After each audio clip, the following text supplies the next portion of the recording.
nGenStarhunt says ready. Yep.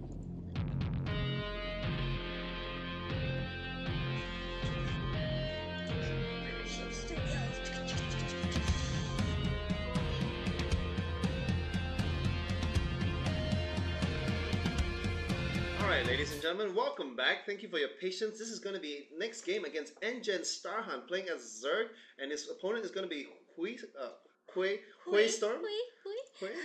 It's kind of hard to pronounce these But, names. So once again, we are on Lost Temple. It is going to be nGenStarhunt here in the 12 o'clock position as the Purple Zerg, and the Teal Protoss is going to be HuiStorm here. And I mean, what do you think about this match? Well, it's reminiscent of what we saw the last match, but hopefully the tosses don't play the same. That is my fervent wish for this matchup because I play Zerg and I love Zerg and I like watching the games drag out, but not too far off that you see a death ball. But maybe that's a racial bias in terms of casting. Yeah. Well, I think right now it is a little bit skewed towards the Protoss because once they get that really sizable army, they can just mow through both Terran and Zerg armies relatively quickly for not a lot of losses. So basically, there's this unstoppable quote unquote death ball just barrels into the other races and kills it off. And of course, nobody wants to watch two death balls go at each other. So PvP is kind of like, I mean, right now I think that's my least favorite matchup. But I would really like both. I mean, I would like to see something different. It would be pretty cool if HuiStorm goes for some kind of forge fast expand because on Lost Temple it is a very small choke. It's very easy to counter that. And if Refallen was playing this match, he would definitely go for that. If Refallen, yeah. nGen Refallen, yeah. Taking actually, he would have been playing this match against. It would have been a PvP, but Refallen had to drop out like last night. So Starhunt was the replacement for Refallen for this matchup. Okay, so that's this probe just being a little bit of a jackass, wanting to just drop that pylon. And this pylon is extremely cost efficient because for 100 minerals, you can basically force the Zerg to go fast speed. And by that, it's not so much of the 100 minerals that you deny or any form of the early economy because early game, you know, they pretty much still have the same amount of drones. It's just you deny them that extra lava. That means you're not going to get any kind of, speed link bomb rush in the beginning or some crazy form of amount of over droning. So it really does limit the Zerg's playing. I do like this early pylon quite a bit. So looking over the toss, I think it's pretty standard again. It's like gateway. Oh, and quick second gas, which is good or bad. Well, it does open up a lot of tech options for the Protoss. If we were watching Huck, I would immediately say that's going to be some kind of very early Sentry expand build. We have seen some players go for either Phoenixes to snipe Overlords. A single Phoenix into lots of Void Rays is also another option. Or I mean, you can go for a cheese. You can also go for a DT rush, like we saw in the last game. So at this point in the game, we have speed being researched, and of course those links are out, going to take those pylons out, and well, that probe is still going to be moving around and trying to delay that expansion that is going to go down just about now, though. 21 food count right now for the Zerg player. On the other hand, what is the Toss player doing? Well, I think the Toss is just being very standard right now, and it's just getting out the warp gate technology. So it's still very open. We might still see a 3-gate expand. We still might see a 4-gate rush. It might even go all in for a 5-gate. And it just really depends on how many gates that is he going to go. But right now, it seems that Starhunt doesn't have any overlords in place to see it. This second overlord that's coming over here to take a look at the backside of the base is actually really far behind. And actually, this sentry could kill a lot of these Zerglings. These Zerglings want to bait the Zealot out, such that they're able to sneak by and take a look. But no, very good control there by HuiStorm, and he does kill even nGen complimenting him for that. Yeah, that is nice. And a weird smiley face with 4 slashes. And it does look like it's going to be a 3-gate expand build, given the early sentries, and we're just going to see a lot of sentries coming out. Here comes the second sentry, but the thing is Starhunt's going to be pretty okay because he's going to match it. The question is going to be really what kind of early push is there going to be coming out of HuiStorm, because HuiStorm now, once this gets like 2 photon cannons, a couple buildings to block up, it's pretty hard for the Zerg to break it. So the Zerg's going to have to probably match it by macroing up, and this is I guess the part in ZVP that's really hard, because you just have to build that counter to the Death Ball army while having, you know, the idea of you need to get ahead in macro. So it's very hard to balance. So at this point in the game, as you can see on the minimap, actually both players are going to an expand. They have almost, well, equal amount of probes, but we have Toss having a bit more, and we have Lings trying to do some harassment here, and that sentry is actually stuck. And some Lings are going to run inside the main base of the Toss to check out what he's actually doing. What is he checking up to? Is he going 4-gate? Is he going Stargate? Is he going for Robo? So it gives Star Hunter a bit of information just to know, like, what units am I going to do or to make to counter this Toss army right now.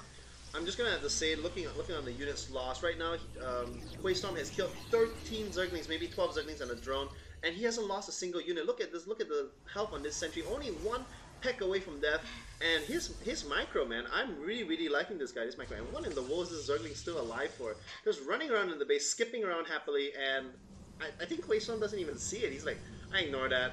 And yeah, this is a lot of sentries. And the thing is once he has this amount of sentries, right now it is really up to him. He could just make a lot of stalkers and make this push, because these sentries will be brimming with energy in no time flat, and actually completely walling himself off with a pylon out in the middle of nowhere.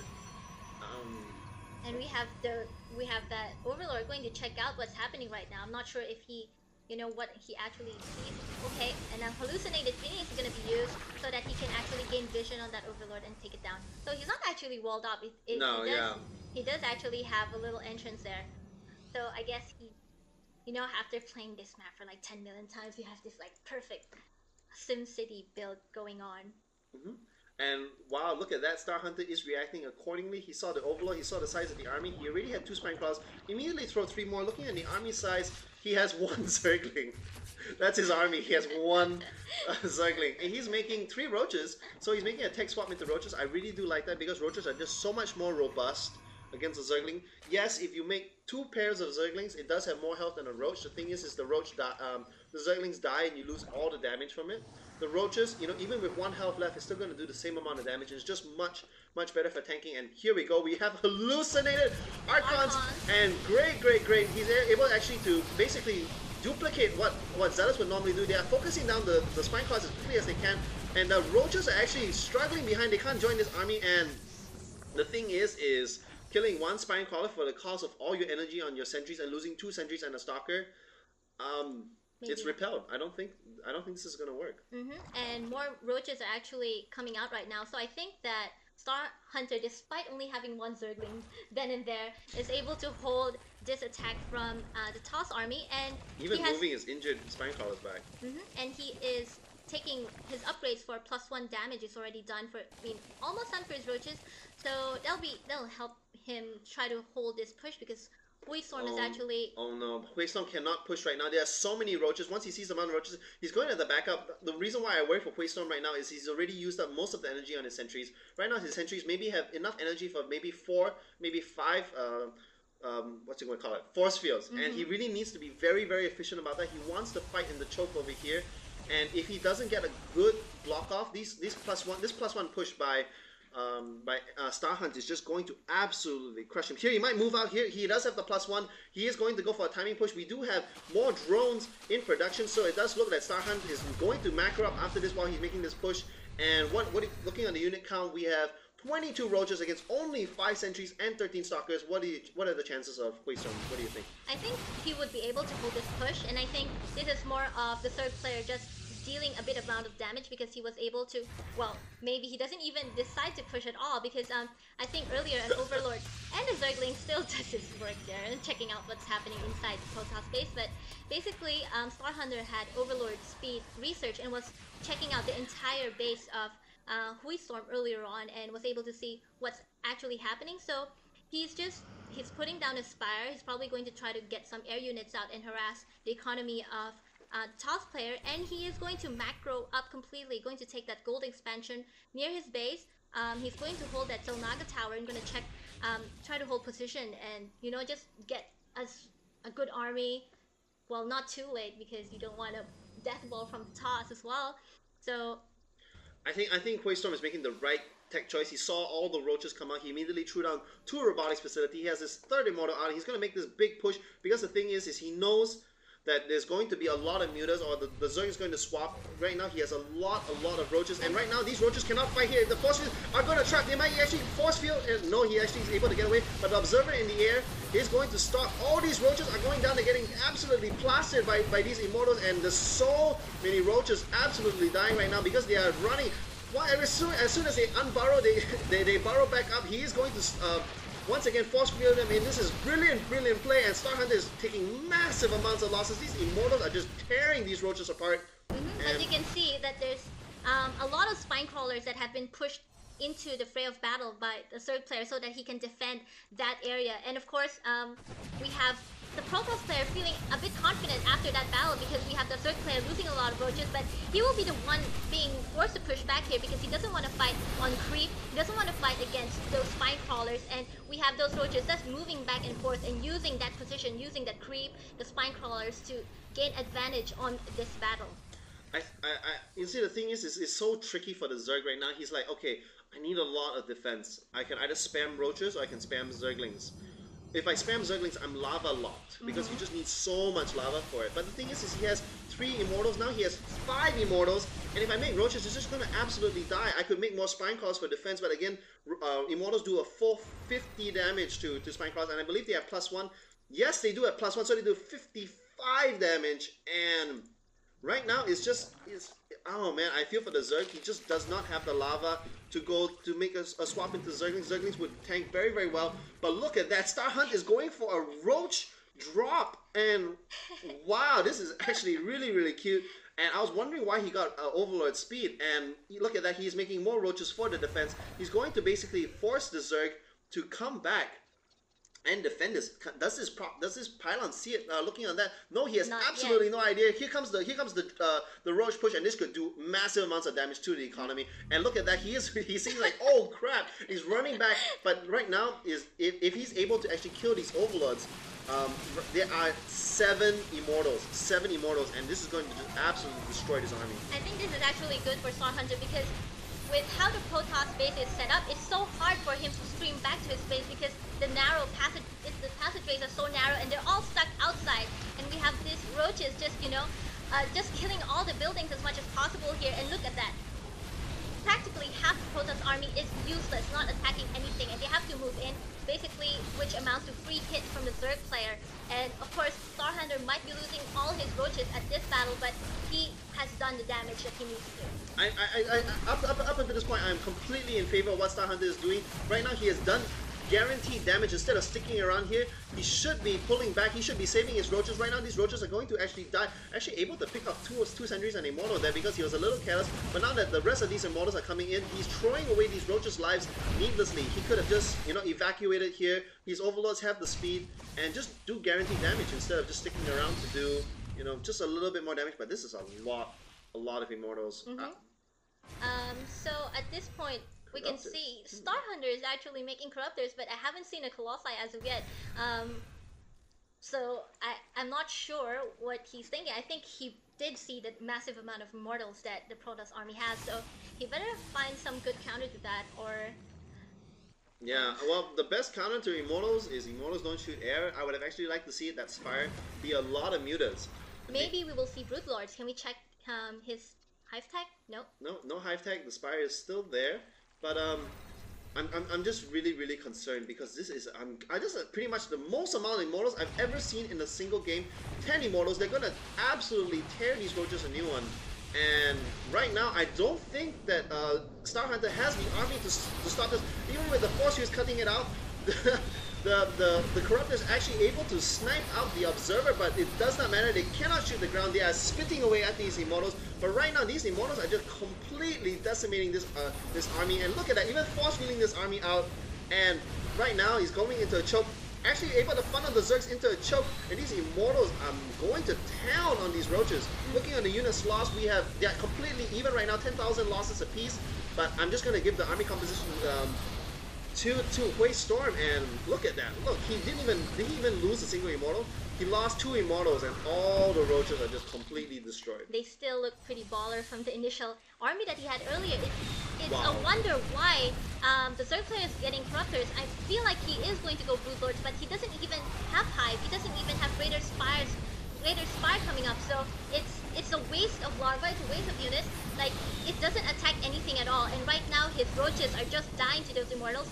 I don't even see any reinforcement being brought up by the Protoss player in this initial army that he had, pushing and taking down that gold expansion by Starhunt. Although, as you can see on the other side of the map, we see that Starhunter again has made a roach drop on the main base of the top player, and he's taking a couple of buildings down.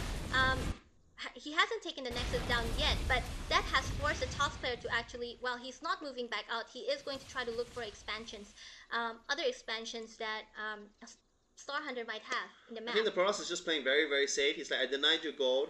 I could crush you, but then I would get surrounded by the reinforcements by the Zerg.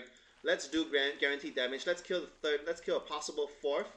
But right now, looking at the Protoss base, this looks like this looks like an expansion, not Let's share one mineral patch. Well, there's only two of them, so they're sharing pretty efficiently. But right now, I think that was just absolutely great game sense there by Starhunt. He's like, if I use my roaches and I confront this massive ball of immortals, then I'm gonna lose straight up. Might as well load them into a dropship / overlord and do guaranteed damage. And basically, look at these roaches. You know, just taking a walk in the park over here. Okay, so at this point, I think Toss is pretty much ahead, although the first base is actually running out. We have the gold expansion by the Toss just up and running, so I think income-wise, Toss is kicking Zerg's butt right now, and as Zerg, you don't want to be ass-kicked, because you need to be one base more than your enemy, and this is not what's happening in this game right now. I think the Zerg is being very, very, very smart. He is definitely behind, but all these little plays by them is just he's actually able to take down his Nexus. He may sacrifice all his Zerglings, but I'm not. He actually even borrows them, but he is an observer in the air, and I mean these probes are zapping away. They're pissed off, but I think that was a pretty well and good trade. And as Jazzy pointed out, look at that. We have already that. Well, what we're all waiting for a Broodlord to actually come in, because he had Corruptors, but they weren't doing anything much. We have him actually saving a lot of minerals and gas as well. He has 1,000 gas and 1,600 gas and 1,000 minerals, and he will be probably mass producing those Broodlords pretty soon. But of course, after losing that gold mineral expansion by the Protoss player, he will be doing a push, because he knows that he is a bit of a disadvantage now, and he really can't like have Starhunt sit and build more units or expand more. I think this is just going to come just in the nick of time. He might actually lose his natural because of the huge amount of immortals, but right now there's only a couple things that can shoot the air. There's only 5 stalkers. These broodlords are going to town. Actually, the broodlings are actually blocking these units from coming up this up the ramp. And wow, okay, they're actually not even focusing. Finally focusing down one of the broodlords, but there are so many broodlings just tearing away at these immortals, and actually all the anti-air goes down. There's only immortals left, and he needs to flee in terror right now because there's absolutely nothing he can do. And the roaches are on the side of the cliff, being able to take some free hits on those immortals, and Broodling's actually chasing them down. I'm not sure what's happening in the economy right now. Let's see. I'm sure on the main base, yep, on the Zerg, he doesn't have any mining going on anymore. I think his main base is mined out. His expansion is gone. He doesn't really have any other hatchery. As for the Toss player, he still has his natural, and he is long distance mining on that gold patch, so he still has about 700 minerals being mined compared to the Zerg player who only has 140. So I think in an act of desperation, Zerg needs to push and do a bit of damage with those Broodlords that he have, while Protoss doesn't have anything to counter them with. I'm not sure if Protoss will be able to get some Stalkers. Whoops, yep, they are Stalkers there right now. The thing is right now he needs to focus down these stalkers. If these stalkers can be focused down, then it's just like Void Rays versus Zerg army, except this is the flip side. Right now he needs to kill all the anti-air, and if he does it, then these immortals are going to do absolutely nothing. It's just like I'm watching yesterday's game, but instead of roaches, it's immortals. So it seems like the Toss player was able to focus fire on those Broodlords down with those stalkers, and Starhunt says GG. So HuiStorm, let me write that down, will win 1-0 against Starhunt.